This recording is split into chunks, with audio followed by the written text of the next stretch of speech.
Get excited, get ready, get hyped. Bow, bow.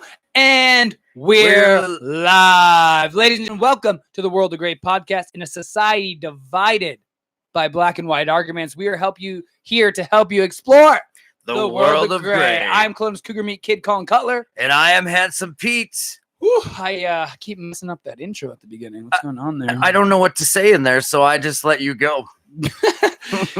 just cut me off next time. You messed that up. That's all right. It's a good intro, though, if I do it properly. No, it's amazing. It's an amazing intro. We're on the YouTube. We have, what's weird is maybe there is a way to find out, but I can't see who's watching on YouTube. We have one person that always comes and watch on the YouTube. And, write in the comments who you are, because we appreciate it. And you're here right when we go live every time. We can go to the back. I can show you the back end later. Ooh, see, this is why we have a producer. Good job, Pete. All right, so am I gonna have been usurped? I don't know what that means. Mike is this angry. Is bullshit. Why? So I would like. I haven't said anything about why the Flow Mike Chisholm hasn't been joining us. It's not my business, but we would just like to reiterate that we love you, Mike, and we are always have our thoughts with your family. I was gonna say thoughts and prayers, but I'm not religious and I don't pray. But always sending. We hope everything settles and works out for the better. So we will miss you while you're away. And yes, I'm stuck with this guy, but you know what? We're going to get through it. And so today what we're talking about what we're going to discuss is more the philosophical debate about war. Is war just a necessary part of human behavior, or is it manufactured for greed, or is there some sort of world of gray that we can get into? I have done no research. I have no facts. I have my opinions of other people's opinions, but I really want to see what other people think about this topic. How do we feel about war?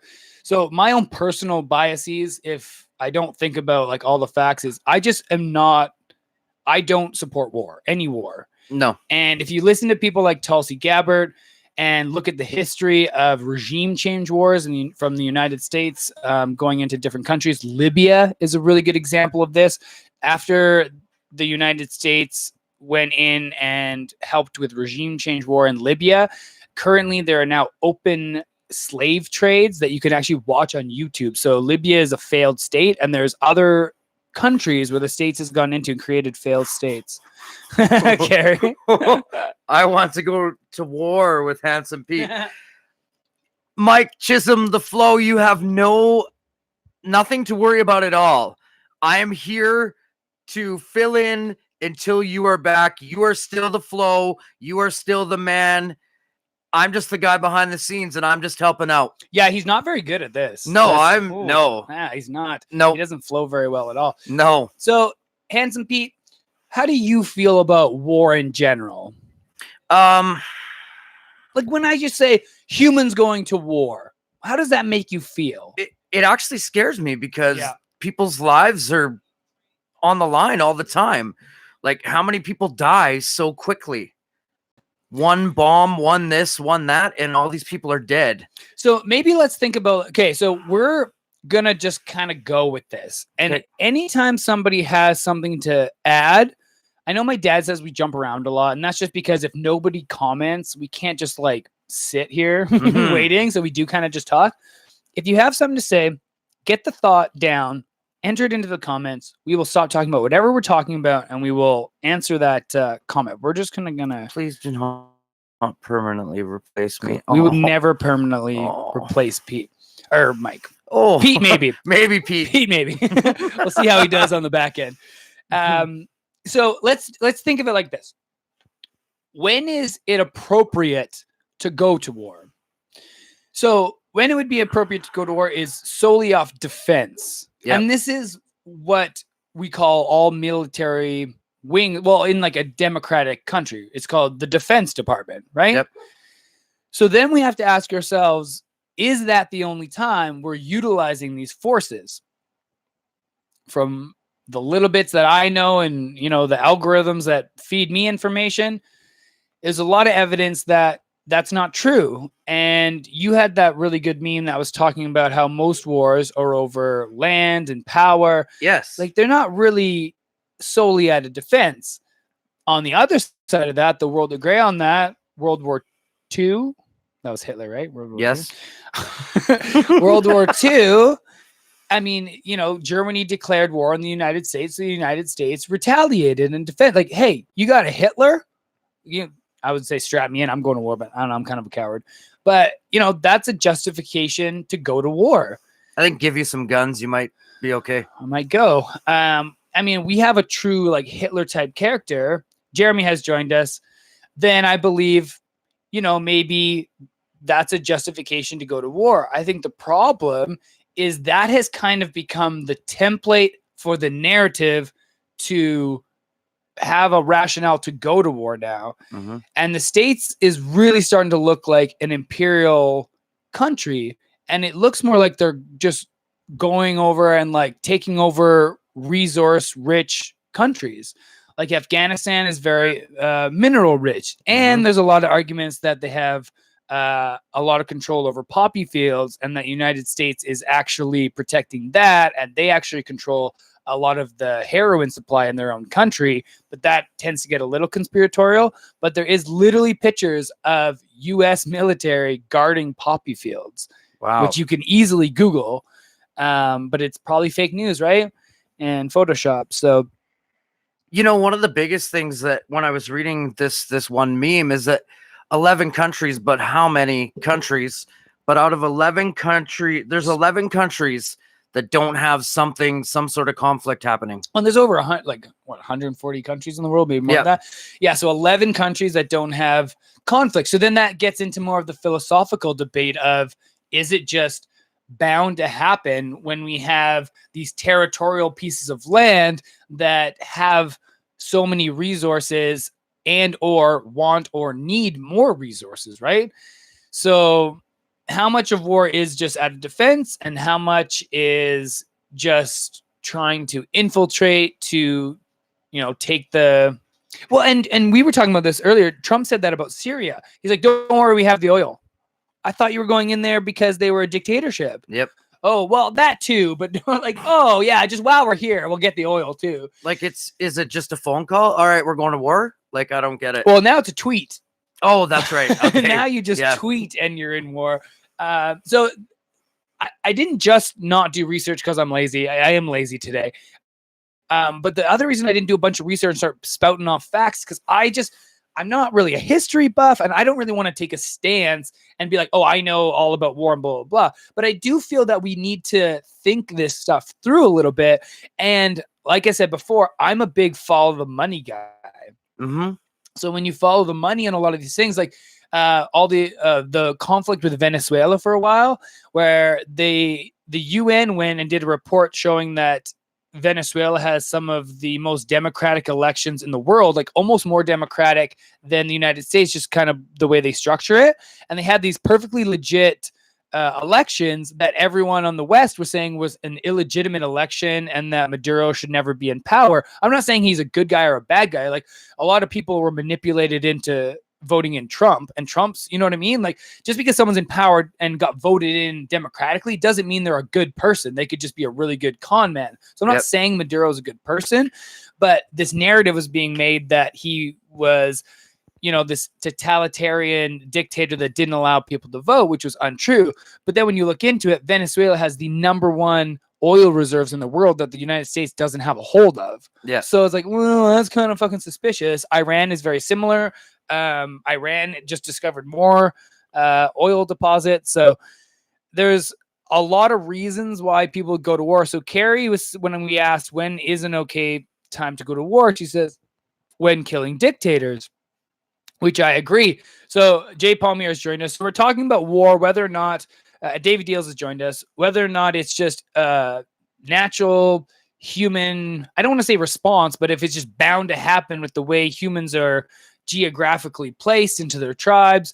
There's so many of us now, so the population of humans is an issue. But Carrie's talking about how if you need to, what did she say? Yeah, so when you need to kill dictators like Hitler, My issue with that is now, like we were just saying, this can be the formula to go to war. So now we just have to make somebody sound like a dictator. So from the little bits that I know about the whole Iran situation, this is the narrative with the Soleimani. You just call him a terrorist over and over and over again. Hey, by some definition, that might work. But by some definition, the United States could be called a terrorist. Yeah. I mean, if you look at some of those, see those WikiLeaks videos where they were sniping this guy that had a gun, but it was a cell phone, and then they circled back and killed the medical team that was trying to save him, which is 100% a war crime. Yep. So you're going in and killing civilians. That's what terrorism is. So by your own definition, you're a terrorist. So now on the Irani side, their leader of the Islamic Revolution or Islamic Party or Islamic Republic. Okay. The president of that is now calling Trump a terrorist, and Trump is calling them a terrorist. So what are we talking about now, right? So for the every average day person, really, it almost looks like there's just a bunch of terrorists killing a bunch of innocent people. So like, this isn't really a war from country to country. It's a war of powers to powers, and we're just stuck in it. Whether you're an Iranian person, whether you're a Canadian, whether you're from the United States, we're just here hoping that we don't get fucking blown up. It's the higher ups. And then on the flip side of this, you have all this propaganda, and there's so much fucking propaganda and social media in the United States. It's almost like Trump is taking a play out of the Russia playbook, which is insane. There are so many bots on Trump's Twitter. It's absolutely insane, and none of it makes any sense. And you know what, man? Like, I'm getting fucking fired up and angry about this stuff. You do. You tend to get there's nothing wrong with that. You definitely wear your heart on your sleeve when it comes to this stuff and when you're doing research. Well, I think for me, I believe the biggest thing we should do as a collective species is really focus on how we can collectively take care of human health. Like, that should be the marker for a successful country, where right now the markers are GDP, right? So like how much like product or profit we're producing, and a lot of that is in the stock market. And I saw a stat yesterday that was saying 86% of stocks are owned by 10%, the 10% wealthiest people in the United States. So if GDP is mostly a reflection of the stock market, how is that really a reflection of how the average person is doing? And if a lot of those stocks are debt trading, that means that the majority of Americans would just be in debt, and those higher 10% just own your debt. So if debt goes up and they own your debt, and then so the stock market goes up, they're like, oh, look how good the GDP is, when really more people are just in debt and wage inequality just expands. I don't know why that had to do with war, but half the time I just let you kind of go on your world. My point Mike is, was saying something up higher, and we kind of skipped over I got it. some here too. Yeah. Possible to have a thriving. Is it possible to have a thriving country without defense? See, I don't think it's bad to have defense. So I'm gonna revert back to my boy Bernie on this one. Bernie has been asked this question a million times, and lately a lot, and a lot of people say he doesn't have good foreign policy. I disagree. He's voted against every non-essential war, I guess, for lack of a better way of explaining that. Vietnam War, we found out, was just horribly organized, and we went in for bad reasons. America went, I'm sure Canadians too, went in for false reasons, and thousands of Americans died, and Bernie voted against that war. The war in Iraq, we know for a fact now that there was no weapons of mass destruction. It was all based on lies. Bernie voted against that.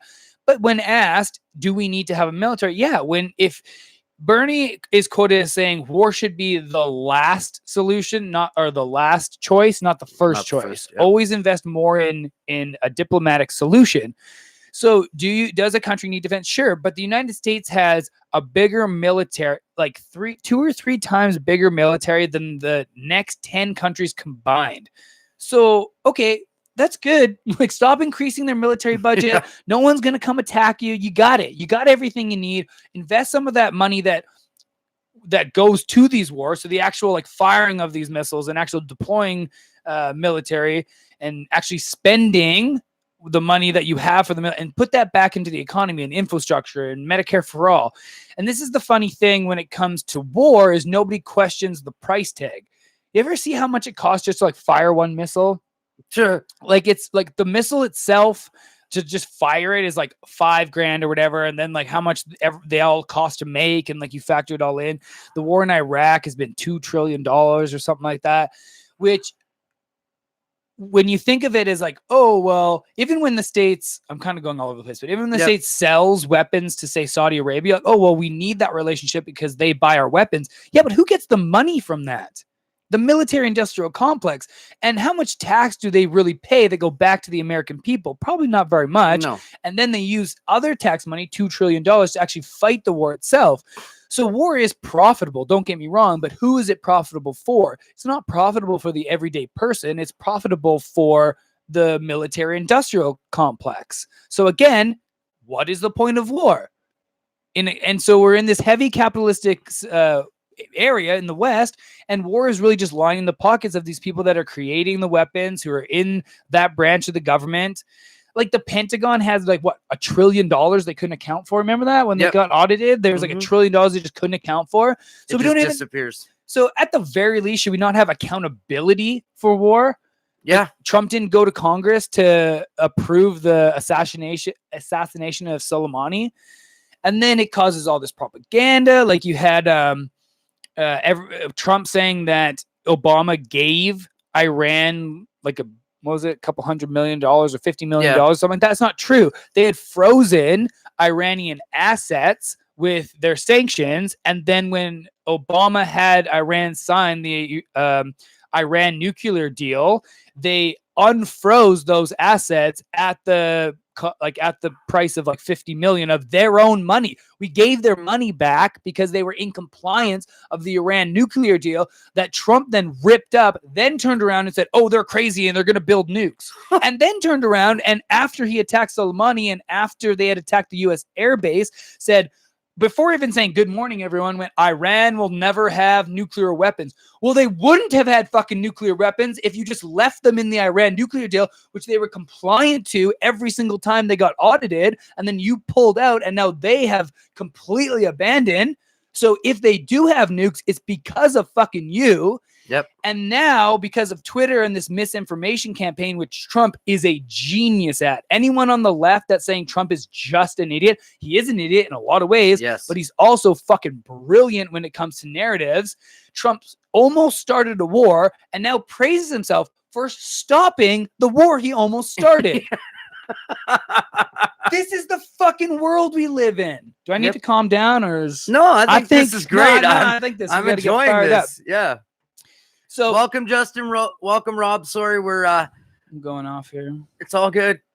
Regimes like that need to be ended. Regimes like what, though?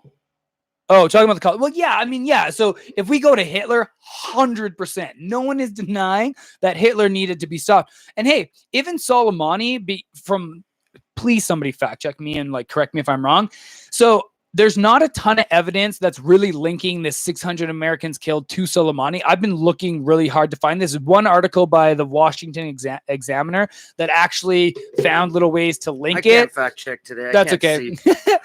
which actually made me go, oh, okay, that kind of makes sense. But Sharia law does have a lot of laws saying if you do X, Y, and Z, you should just be executed. And I'm pretty sure the Islamic Republic had executed a lot of prisoners for crimes we would never execute somebody for. Yeah. So I'm not saying that they're like good guys. Like I'm not like no one's saying that. Not even Democrats are saying that.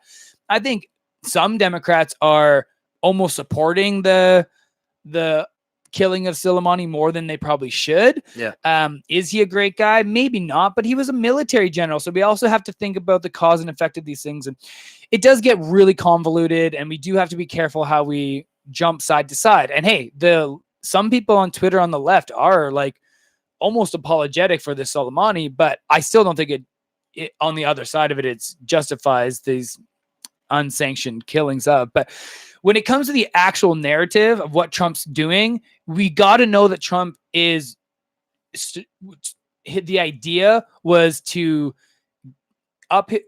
distract from impeachment. Yep. That's definitely one thing. And that's a clusterfuck in its own from both sides. But B, he wants to get reelected. And this is a tactic that has been used before. Bush's approval rating after 9/11 was like 86%. But hey, a lot of commentators that I really like have been saying at least in 2002 to 2003, the Bush-Cheney administration had enough respect for the public to lie to us for a year and at least put enough propaganda out before they went into Iraq and attacked. Trump just did it first and then tried to backpedal and tried to justify it. And now his story isn't linking up to Pompeo's story when Pompeo's on the news, because Trump's saying that there was an imminent threat, making it sound like he was going to attack something right away and kind of vague of whether or not it was in the United States or in Iraq. And then Pompeo saying, well, he may have been planning something in the future in the region. What the fuck does that mean? And then Trump has had some mumbling rant in his press conference about how Soleimani wasn't supposed to be in Iraq, which maybe he was, maybe he wasn't. I don't know.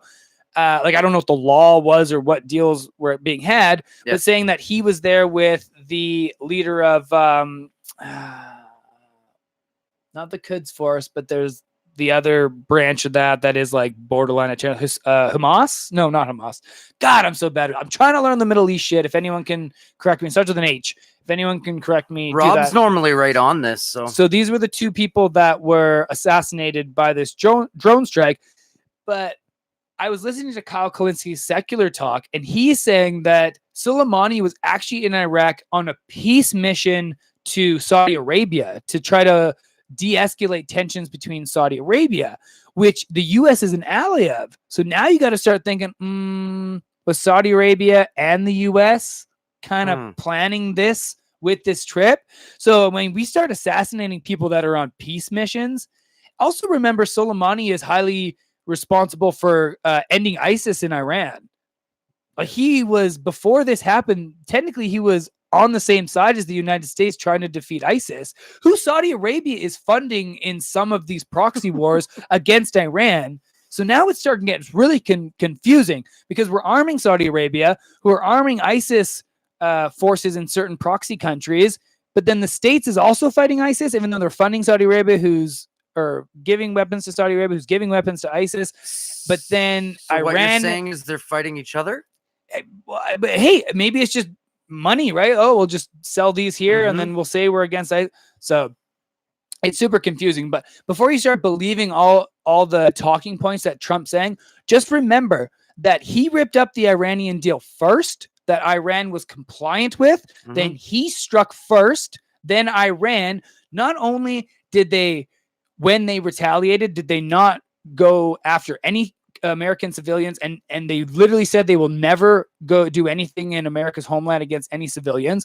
They gave a warning before they struck the air bases so everyone can get out of there. They mainly struck missiles at, and I'm not defending this is war. They still fired missiles. Like, no, I don't believe in war. I don't think anyone should fire missiles anywhere. But when they retaliated, which really, what do you expect? They killed their top general. They only hit weapons infrastructure in these military bases, which fair enough, right? And there was 0 casualties, which then Trump acted like it was a big win on his part. You fucking caused it, and now you're trying to say, I literally saw a meme that said new Trump record ends World War III or stops World War III in 24 hours. The war he fucking started. So, I mean, this is where he's actually lucky that he didn't get blown up. Well, yeah, and that's the thing. They said they weren't going to go after civilians. They didn't say anything about not attacking the White House. Why not? And I'm not defending any of this. I'm saying it's all bad. It's all wrong. But we have to think through how the series of events happen instead of just saying like, oh, well, he was a terrorist and Trump did the right thing. Even if you think by the darkest definition that he's solely a terrorist and not a military guy, doesn't mean Trump did the right thing by fucking starting back and forth retaliations. And that's only going to escalate the tensions in that region. Yeah, that might be the only attack they send missiles for, but they're going to go in and try to, attack U.S. military ops that are in Iraq and they've already said that. They said they want to get all the Americans out of Iraq. Yep. Kerry has said something here. Trump keeps saying they're they're lucky, so lucky there wasn't one American on that plane. So okay, so this one, I don't know. So me and Jen were talking about this yesterday. So what Carrie's talking about is there was a Ukrainian airline that was flying in Iraqi airspace, I believe, and it had 63 Canadians, 67 Canadians, 60 plus Canadians in it, and then I don't know if it had any Americans in it. Some Ukrainians, I'm pretty sure too. But from what Jen was saying, she looked this up, which is awesome. She's like researching for me. So that's awesome. She's actually pretty interested in this situation because it's it's close to home and there was Canadians. What it sounds like is that plane was an hour off course in the wrong airspace, and by human error, the Iranian military thought it was some sort of attack from the United States, and they shot a missile, and then I guess it was on course and they couldn't stop it. So, and if you know what, if you listen to a lot of stuff from the Iranian side, whether they're lying or not, they are super apologetic of that. They're saying how much they regret it, which, I mean, you can say they're just saying that for lies, but when they attacked the American military base, they were very vocal about it. Yeah. They were saying, this is our attack. So like for them to purposely attack a plane that really had nothing to do with this and then apologize for it just doesn't seem like it's kind of on point, and doesn't seem like it really gives them any advantage, right? Yeah. But that's what it sounds like to me. 65 Canadians. Thank you, Mother. 65 Canadians. I was right in the middle. It seems to me that, so here's the other thing then. If that's true, maybe if Trump didn't start the tensions and have Iran on fucking edge, they wouldn't have shot that down. It's the same thing with when Iran shot down the American drone. Yeah. So the Iranian narrative is that it was in Iranian airspace. They gave multiple warnings about this drone being in the airspace, and if it didn't leave, they were going to shoot it down, which it didn't. So they shot it down, and then America goes, "Oh, they shot our drone! They shot our drone! They shot our drone!" So like, are you sorry? So if that's true, is the United States trying to egg them on? Which with sanctions, with killing their Iran, right? The United States has wanted their government, John Bolton being one of them, and there's one other guy who's a big warmonger. They've wanted to get into Iran forever. There's the list that one of these guys was talking about in a press conference. All these countries they had to spread democracy to. Yep. And Libya was there, Lebanon was there, Iraq was there, Afghanistan was on that list. There was a few other ones, and then Iran. Iran was on that list. They want to get into Iran. They want to take the oil. They've already done regime change once. They did that in like the 20s, I believe. So what you're kind of saying is Trump killed 65 Canadians. I'm not saying that. I'm not really fault guy, but this is the cause and effect that Trump does not think about when he does things. The other thing with that drone is then the United States was saying, oh, we weren't in their airspace. We were flying over the ocean around their airspace. What the fuck were you doing flying a drone right by their airspace? Even if that's true, that's egging people on. This is a big conspiracy with Pearl Harbor. Is they're saying that they egged the Japanese on to causing Pearl Harbor as a false flag so that they could go into Vietnam, right? Yes. Yeah. So I love how you look at me like this is why I preface this as saying I'm not a history guy. And I'm not even saying that's true. I'm just saying that's a conspiracy theory that's out there. The plane had literally just taken off. Yeah, I don't know if that's true. I don't know if that's true. I'm not saying it's not true. I'm just saying I don't know if that's true. Because from what I heard is that it was an hour out of... not Ukrainians. What? Iranians, not Ukrainians. No. It's a Ukrainian airline. Is that not... Unless I'm wrong with that too. No, I'm pretty sure it was a Ukrainian airline that had Canadians on it. And it was in Iraq. I could be wrong about all that stuff. I haven't looked up the plane thing very much. And that's why I'm saying this is not like a factual, I was just gonna say learn news thing from us. This is not a news report. This is more like, so on the point of just whether or not humans are meant for war or whether or not we should grow out of it. I don't even know kind of like what the philosophical point we're trying to make. My question would be, so like we talked about, when do we justify a war? And, if there's someone that's causing genocide. Here's the other thing though, on that note, if we have like a Hitler that's causing some sort of genocide, we should go in. We got genocide right now happening in Yemen through proxy war. I mean, maybe it's not in the countries of these big governments, which is also a bit of a a question with Saudi Arabia, who kills their own kind for a lot of, like, beheads their own Yeah. people for a lot of things too. Like, that's not a democracy at all. That's more like, it's a kingdom. So it's the kingdom of Saudi Arabia, right? So they're causing genocide in Yemen, and nobody freaks out and like goes after Saudi Arabia.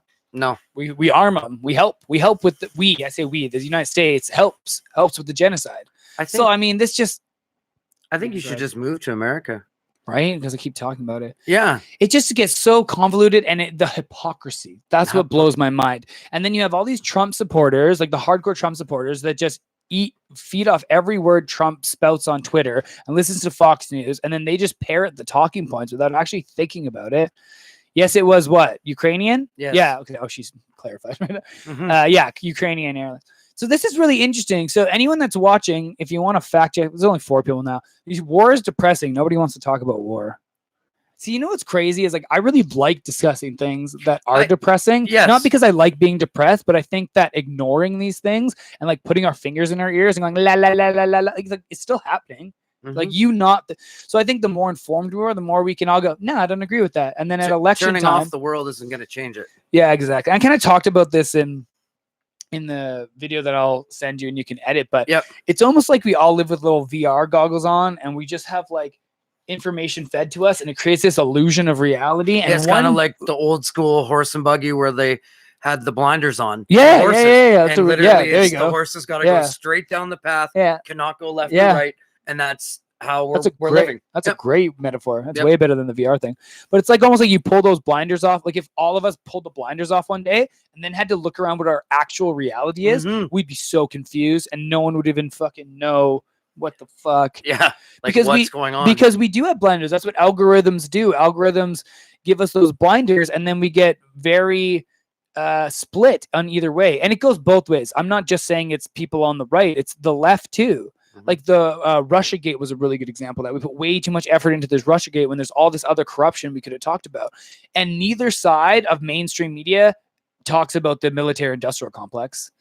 They all have their fingers in their ears, and none of them talk about the United States being imperialistic, and that's the reason they don't want to get out of Iraq. They don't want to give up that space. No. Right? Why would they want to do that? They have it. It's theirs. They're never getting out of Iraq. And this is another reason not to. This is a good way to extend the war in Iraq. Oh, we have to, right in between Iran and Saudi Arabia. We have to defend Saudi Arabia. They're our allies. It's just exhausting, people. I'm tired. I'm tired of it all. I'm not tired. Like, I get that there's conflict, and I get there's greed, and I get there's power struggle. I'm just tired of how lazy people are when it comes to absorbing information. If you don't understand something, totally fine. If you have a opinion that you've half formed, you're like, well, I kind of believe this side.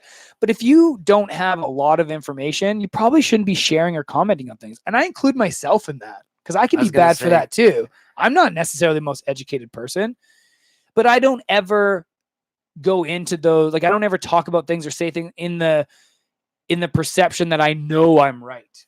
I could be wrong about anything I'm talking about. This is just my opinion on the information that I have brought in so far, and then the stories I tell myself in lapse of the data that I don't have, right? Yep.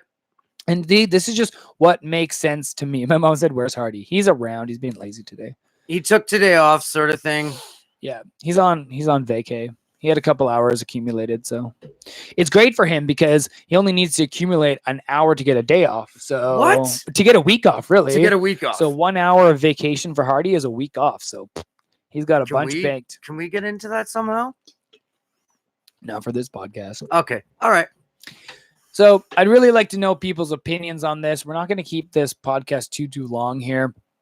That was kind of all my rant. Let me know what y'all think about the rant. Pete, what's the solution? What's the magic pill to stop war? I really don't think there is any solution. And I don't think you would ever be able to stop war, no matter which way you went about it. Whether these guys became best friends or not, something is going to set someone off, and it's going to start again. What do you think about getting money out of politics? How much do you think that would help? I don't know. That kind of is a hard one. Well, because money in politics causes lobbying, right? And lobbying is always going to go one way or the other. The military industrial complex is got to have a bunch of lobbyists, kind of pushing warmongering representatives into these situations. So I always think that there's a lot of solutions that I can think of. And like, I'm not Greta Thunberg. I'm not just going to say, here's all the solutions and I know the answers. I'm not saying her message is wrong either. I'm just saying she might not be the best one to cause the solutions. Because, I mean, yes, solutions, people can be... Go ahead. I'm going to read this. Yeah, people can be friends, best friends, like, and other countries can get along, but all it takes is one person higher up to literally destroy that whole thing, whether they're playing both sides or what they're doing. Now all of a sudden it's game on. So it's kind of one of those things where, Canadians, we have our way, US has their way, and so on and so forth. Okay, so 2 things here. Thank you to Sherry, your wife saved us here. A report from Iran Civil Aviation Organization indicates that the initial minutes of the flight were routine. The plane departed from Tehran, so it's in Iran. That's where the Ayatollah lives, I'm pretty sure, or the president of the Islamic Republic lives. Maybe the Ayatollah too. From Tehran's international airport on Wednesday, 6:13 a.m. local time. Tuesday Eastern, 9:43 Tuesday Eastern. It made a right turn and was climbing when air traffic control lost contact 5 minutes later. At the time, the plane was at an altitude of about 8,000 feet and traveling northwest. So we're actually not sure what airspace it was in when that happened. Now, my mom is saying that it makes her angry that Trump was not even commenting on the fact that Canadians were killed from the plane being shot down. Texting that causes. I mean, it's true. Yeah. I mean, however, though, Trudeau did not comment on the military base in the States being attacked for a long time. And the leader of the NDP party was talking about that. But yeah, Trump doesn't care about Canadians. Trump doesn't care about Trudeau. Trudeau. He doesn't really care Trudeau made for himself, really. Well, that's 100% true. Mm-hmm. Trudeau made fun of Trump a little bit too, and that made him angry. I really encourage everyone, and you can maybe there's some bias there, but I really encourage everyone to look at some of these documentaries or just kind of look through Trump's business history. Some of it is really successful at the beginning, but a lot of it is very con artistry. And then as he gets desperate, he starts making some really crazy deals with some crazy people. Mm-hmm. And when you start to kind of learn how Trump was as a business person, you start to really understand that he should not be the one leading a country. He's been on interview saying that he realizes it's all a game and he just wants to win the game. And that's not the way we should conduct ourselves in reality. We shouldn't just act like everything's a game and, start wars on Twitter. Trump doesn't like when people make fun of him. He has no humility. And I think the only reason he didn't escalate this war further is because I'm assuming someone sat him down and lectured him on how he needs to go about, this discourse when it comes to war. Plus, Congress voted to take away a lot of his military power. But when he talked about attacking cultural sites, he backed up on that pretty quick in like a Trump way too. Basically, like as a child saying, well, they say we're not allowed to touch their cultural sites, but they're allowed to have car bombs. Yeah, you're supposed to be the fucking good guy. Mm-hmm. So saying, oh, they can do that, so we should. Oh, so they're terrorists because that's what you're saying. You're saying they're terrorists because of car bombs. So you should be allowed to attack civilians as well because they're allowed to. I thought you were the fucking good guys. I thought that's why you're going over there is because they attack civilians. You went, oh, but I like to obey the law. Since fucking when do you like to obey the law? So honestly, anyone can jump on here and say I'm just being a lefty side and I'm attacking Trump and I have Trump deranged syndrome. I have been very careful with that in the last 2 years about jumping on that bandwagon, but I'm over it. I don't give a fuck anymore. So you can say whatever you want. You got a fucking mentally ill senior citizen in the White House who's also a narcissistic megalomaniac sociopath. Yep. Who's got his hands on the fucking button. Okay? Like it's not a reality show. And we also need to start knowing that. And hey, I find Trump's Twitter entertaining as fuck. Like, don't get me wrong. Yeah. But this man should not be running a fucking country. And you got to understand that half the comments on Trump's Twitter page are bought and paid for bots by the Trump administration. Mm-hmm. God bless Trump. Trump's the best president ever. He lies about his approval rating. He lies about why he goes into war. He doesn't even know what he's fucking talking about half the time. He uses Trump speech, which is what con artists do, is tremendous. Well, salesmen, Yep. a really good salesman, is tremendous, the best. I'm the best. He said he knows all. He said there was 3.5 million Greeks living in the United States, and he knows all of them. I know most of them. Oh, come to think of it, I think I know all of them. First of all, there's like 700, I think less than that, actual like Greek-born citizens in the United States. All of the Greek descent civilians is like 1.5 million or whatever. So half of what he even fucking said. So why you're even being hyperbolic about that doesn't even fucking make sense. Like, I don't know. So he just does it to do it. And now he's saying that he knows 3.5 million Greeks. Yeah, okay.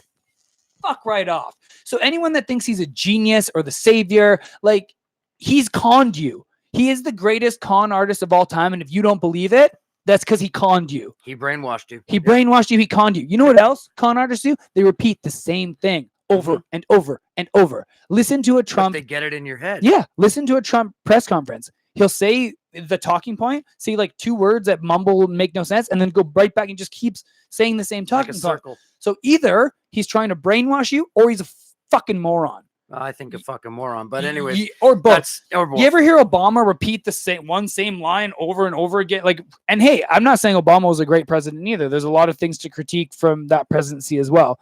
So I'm sorry if I start sounding like I'm way too biased here, but I think it's because I get too stuck on reading comments and I don't really comment back anymore. Yeah. But the people that are defending Trump, you are going solely off talking points that have been proven lies. And left mainstream media, you need to get your fucking act together and only start going after things that are true and stop being hyperbolic yourselves. Because you making shit up about Trump is only riling up that base. He's going to get reelected in 2020. Yep. And you got 4 more years of that shit. And if you keep smearing Bernie Sanders and he doesn't go through the primaries, Biden is going to get destroyed because he has a terrible voting record. He has a blunder in every rally he ever has. He says some stupid shit. He said the line, poor kids are just as smart as white kids. That's what he said.